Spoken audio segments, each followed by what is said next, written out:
Oi, aqui é a Jéssica e no vídeo de hoje eu vou falar sobre um livro da nossa literatura brasileira contemporânea, da nossa literatura independente, com o livro Os Ovos Azuis da Serpente, do escritor mineiro Roberto Marcos.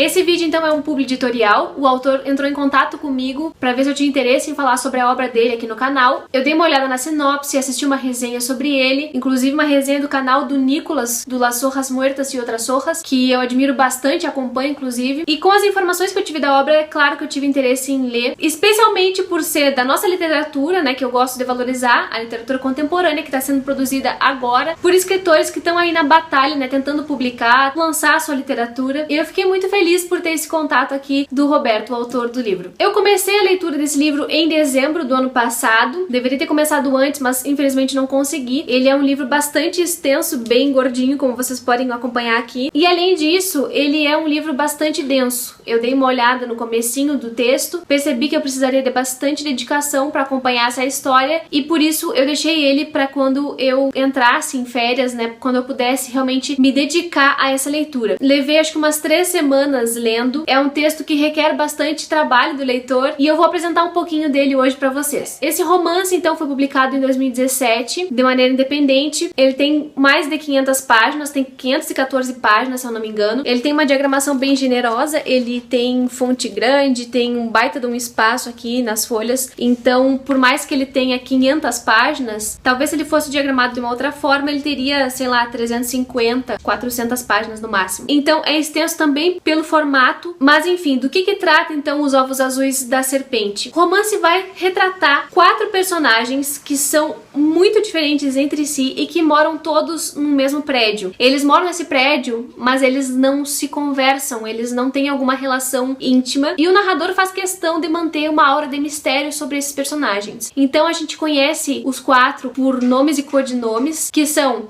a Bela Flor, a caçadora de prazeres, que mora no apartamento 300, Benjamin, o fazedor de dinheiro, que mora no apartamento 600, que é a cobertura, que é o apartamento mais interessante, também o mais seguro, Bento, o quase morto ou quase vivo, que também tem muito mistério envolvido nesse personagem, e Bizet, que é uma bruxa, um aprendiz de bruxa. Então ele vai apresentando esses personagens muito lentamente, em capítulos extremamente detalhistas, e ele vai e volta nessa narrativa, ele vai e volta nos personagens. Quando a gente avança um pouquinho conhecendo mais de alguém, sabendo mais da história de alguém, logo ele retrocede para outro personagem e volta nas memórias daquele outro personagem. Então é um livro que requer paciência do leitor, mas eu já adianto que vale a pena ter a paciência para ler isso, porque quando chega no final, minha gente, que final surpreendente. Eu não tava esperando, não tava mesmo, eu fui pega de surpresa. Eu tava acompanhando a narrativa com afinco, mas eu não esperava o que aconteceu nas últimas 50 páginas que tem aqui. Então ele segura muito bem isso. Ele segura até o último momento e só entrega lá no finalzinho o que liga todas essas personagens. Então, esses 4 personagens tão diferentes entre si, com tantos problemas diferentes, que a gente não sabe de onde vieram, né, que não se conversam, que não tem uma relação, a gente fica tentando entender por que eles estão reunidos nesse edifício, que é o Parque dos Pardais. A gente sabe, no comecinho, logo no começo da história, que o proprietário desse prédio é o Benjamin, embora ele tente esconder isso de todas as formas.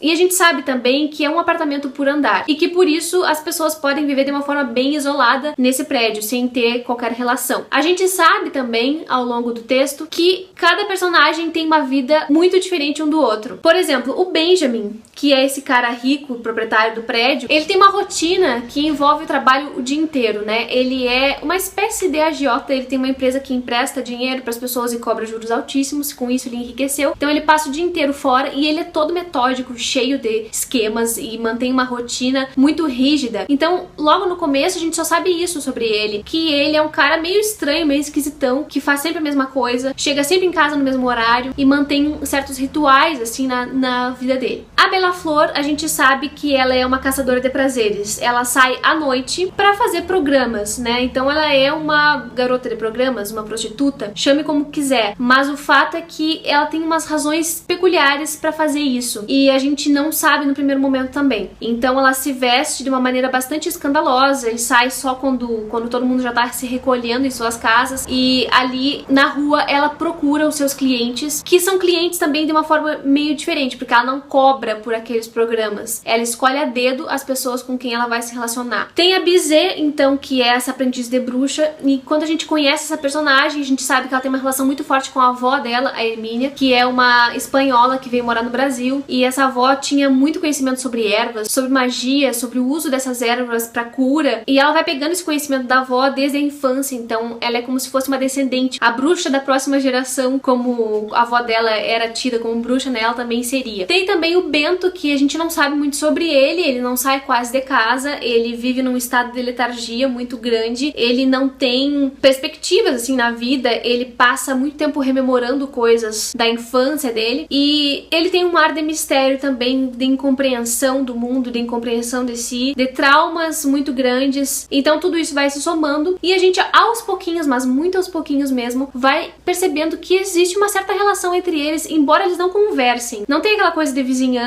de relacionamento social entre os personagens, não. Mas ao mesmo tempo a vida deles se relaciona. E aí quando começa a fazer sentido, a gente leva cada surpresa que, olha, vocês nem imaginam. Ao longo do livro eu fui fazendo algumas perguntas. Tá, mas e qual é a relação desse personagem com esse? Tá, mas e por que aqui diz isso e logo adiante troca? Tem alguma confusão, tem uma certa confusão na narrativa que eu acho que é proposital, até mesmo no dizer e desdizer. Então essa confusão permeia todo o texto e a gente vai vendo que lá pelas tantas os personagens começam a ter lapsos de memória. Isso é muito estranho, né? O que causa esses lapsos de memória? Mas enfim, é um livro que leva certo tempo pra apresentar os personagens. Por exemplo, ele tem 514 páginas e nas primeiras 150, 180 ele tá apresentando os personagens e apresentando também o ambiente em que esses personagens vivem. Eles são do interior do estado de Minas Gerais, quase todos, ou todos. Mas fala-se muito da cidade de Ribeirão das Onças, que é a típica cidade interiorana pequenininha, em que todo mundo se conhece e que muitas coisas são feias, em que há que se manter as convenções sociais, em que existem as famílias tradicionais brasileiras, que são, na maioria das vezes, desestruturadas e cheias de problemas e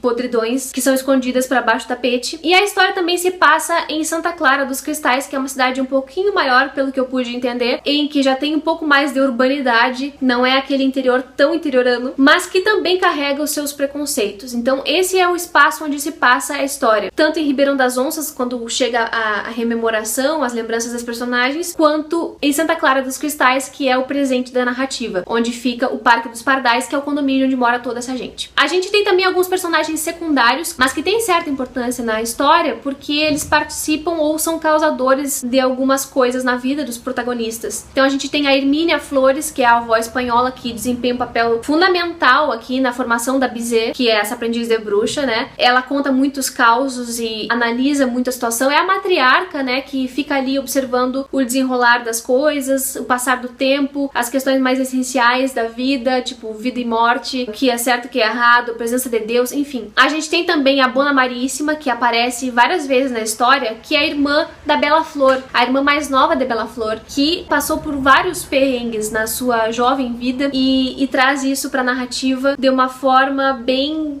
tocante mesmo. Mas eu não vou contar o que acontece com a Bona Maríssima. O fato é que ela faz parte da vida da Beija-Flor, do imaginário da Beija-Flor, e o que ela faz no presente tem muito a ver com a experiência que ela teve através da irmã. Então isso é uma presença muito marcante e por isso eu tô mencionando ela aqui. Outro personagem secundário que desempenha um papel bem importante é o Antônio Taiobeiras, que ele é o porteiro do prédio do Parque dos Pardais. Ele é um faz-tudo, ele é porteiro, ele é zelador e ele se preocupa muito com essas pessoas que moram no prédio, embora ele não saiba muito sobre elas, ele não tem acesso a essas pessoas. Ele conseguiu esse emprego no prédio graças ao Benjamin e ele se sente muito grato porque vivia numa pobreza, porque não tinha como cuidar de todos os filhos, enfim. Então ele sabe o papel que ele ocupa, ele tem consciência disso, ele tem gratidão por isso, então ele sabe que tem que cumprir as exigências desse patrão dele, que é o Benjamin, que é muito excêntrico. Não fala direito com as pessoas, ele não quer se relacionar com ninguém, ele é grosseiro, ele é seco e isso assusta quem o conhece, né? Assusta os seus funcionários, funcionários lá da empresa dele de agiotagem e assusta também esse porteiro que fica ali acompanhando um pouco da rotina dele. A gente tem também o Almeidão, que é tio do Benjamin, que é um tio rico, que meio que salvou o Benjamin da vida familiar problemática que ele tinha no interior em Ribeirão das Onças e de certa forma promoveu o crescimento do Benjamin, ajudou que ele fizesse faculdade e tal, queria que o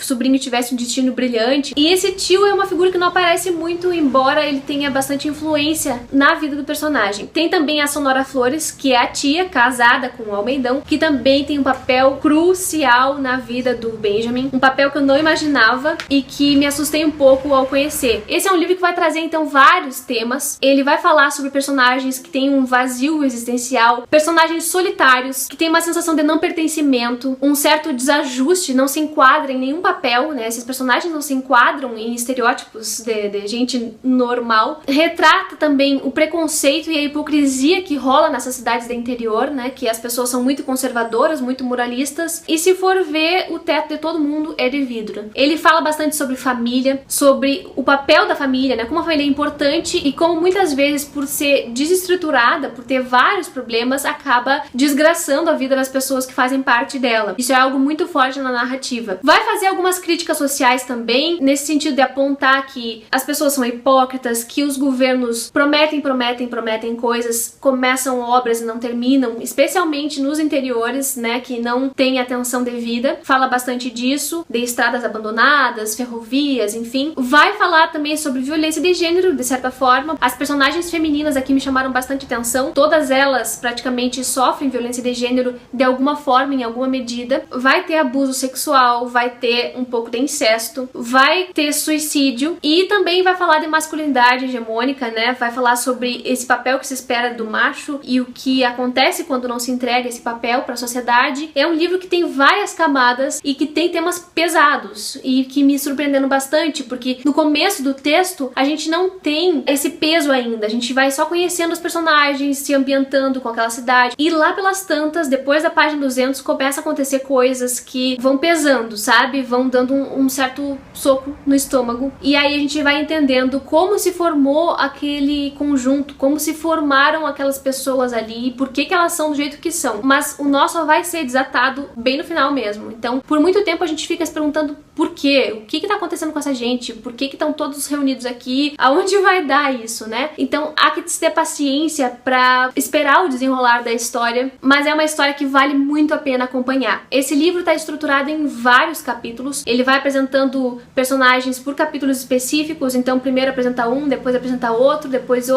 ele volta e vai entrecruzando esses personagens. São vários capítulos mesmo, e a cada capítulo ele aprofunda um pouquinho mais da vida dos personagens. E é esse vai e vem que vai dando profundidade pro conhecimento do enredo. O estilo narrativo do Roberto Marcos é um estilo bastante denso. Ele vai caprichar na descrição dos personagens, na descrição do ambiente, até de detalhes, de coisinhas que as personagens usam. E também esse excesso de detalhes às vezes confunde a gente. Acho que é por gosto que larga uma informação aqui e depois quase contradiz ou confunde mesmo o número do apartamento. Isso vai causando um estranhamento na gente e que depois se justifica. Esse livro tem muitos traços regionalistas por tratar do interior de Minas Gerais. Esse regionalismo vai aparecer um pouco na linguagem, não é nada demais também, não é algo que vai prejudicar a leitura de forma alguma, mas tem um certo regionalismo sim, e que eu acho sempre interessante, até mesmo as descrições dos ambientes que fazem com que a gente conheça um pouquinho de Minas Gerais. Agora então eu queria ler pra vocês alguns trechos pra mostrar. Na página 176 a gente tem então uma descrição que eu acho que define muito bem o que esses personagens sentem ao longo do livro. Ele fala o seguinte: a dona dos olhos arrebatadores que ocupava o apartamento 300 ainda se agarrou à convicção de que todos os homens, por caminhos diversos ou por expedientes só seus, ainda que trocando 6 por meia dúzia, estavam fazendo a mesmíssima coisa desde que o mundo se fez mundo, ou seja, perseguindo a resposta para a pergunta que não queriam fazer, já que não suportariam descobrir que nem de longe estavam preparados para ser o que mais tarde seriam. As tantas expectativas, o sem número de derrotas, as vitórias abafadas pelo esquecimento, o labirinto de vontades, além da bússola inútil de se chegar a Deus, tudo sem exceção serviria ao entendimento do que era apenas passageiro, embora deixasse de doer jamais, já que crescer dói. É isso, todos esses personagens passam por alguma dor e por algum processo de tentar se compreender e que nem sempre leva a algum lugar. Quando eu falei da descrição, da extrema descrição, né, do texto, é, por exemplo, quando começa: pagou com 2 notas iguais, as quais acrescentou 3 ou 4 moedas saídas de uma bolsa pequena que se fechava com uma espécie de grampo. Este, em estado de depressão, tossia um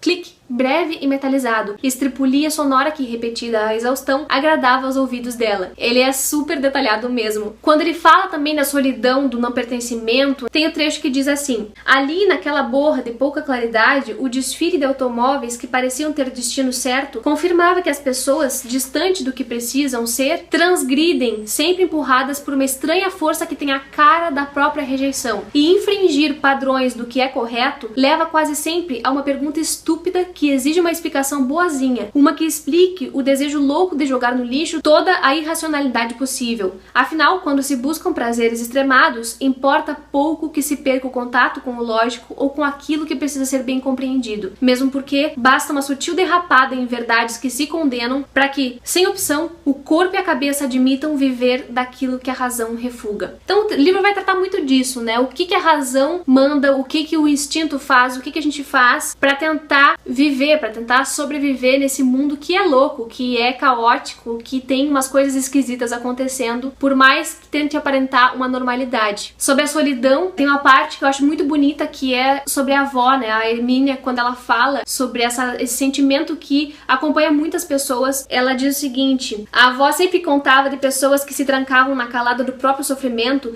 e, mesmo que lutassem muito em busca da luz, caíam sozinhas, derrotadas, sem chances de salvação. Essas quase nunca se recuperam, exemplificava a 27ª bruxa com um todo posto diante da expressão de alguém que já vira quase tudo. Em parte das vezes, nem sabem por que definham, morrendo sem alarde, ignorantes de serem elas próprias a inimiga da vez. Lê do engano pensar que apenas os fracassados, infelizes e esquecidos acometem-se desse recolhimento, pasteando-se sem volta. Gente forte, de cujo histórico constem lutas gloriosas ante rivais invencíveis, esta também se ajoelha por conta do infortúnio de sentir-se sozinha no mundo ou de não suportar o vazio que cresce pra dentro, mostrando toda a sua fome de ser a cada dia maior. Então é isso, gente. Não vou ler mais trechos, senão o vídeo vai ficar gigante. Esse foi um livro que me surpreendeu demais. Foi uma grata surpresa. É uma história que se fecha muito bem, ela é muito bem arrematada e eu não posso contar muitos detalhes para que vocês não percam a surpresa da narrativa. Mas vocês podem ficar tranquilos porque vocês também vão ler este livro. Tô dizendo isso porque o autor, Roberto Marcos, gentilmente cedeu 10 exemplares para eu fazer sorteio aqui no canal. Então, 10 pessoas sortudas que me acompanham aqui vão poder ler este livro, conhecer mais da nossa literatura contemporânea, apoiar um autor independente e depois vir aqui e comentar comigo o que achou desse final. Pelo amor de Deus, eu preciso comentar com alguém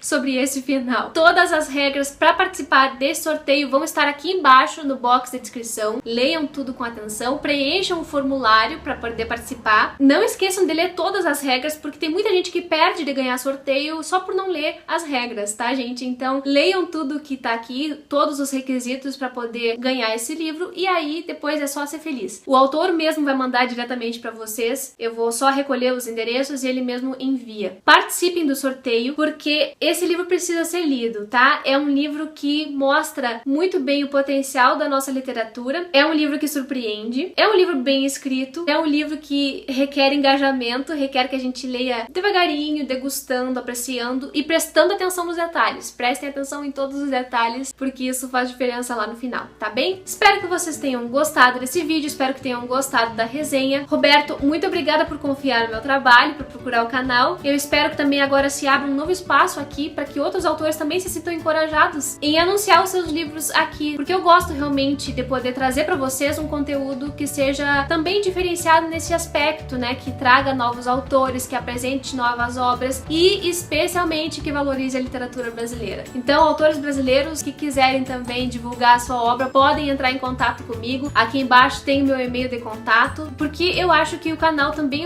é um espaço social nesse sentido, né? De dar voz para escritores que não têm tanta voz assim na mídia ou que estão começando, que querem conquistar seus leitores, enfim. Entre em contato aí que eu vou adorar conhecer as obras de vocês. Se tá chegando agora no canal, seja muito bem-vindo. Se chegou pelo sorteio, se inscreva, não esqueça de preencher o formulário, mas também acompanhe o conteúdo do canal, acompanhe os outros vídeos, os vídeos mais antigos, que eu tenho certeza que alguma coisa vocês vão gostar. Dá uma olhadinha nesses vídeos que eu deixo indicados aqui pelo lado. Muito obrigada pela companhia ao longo desse vídeo e a gente se vê no próximo.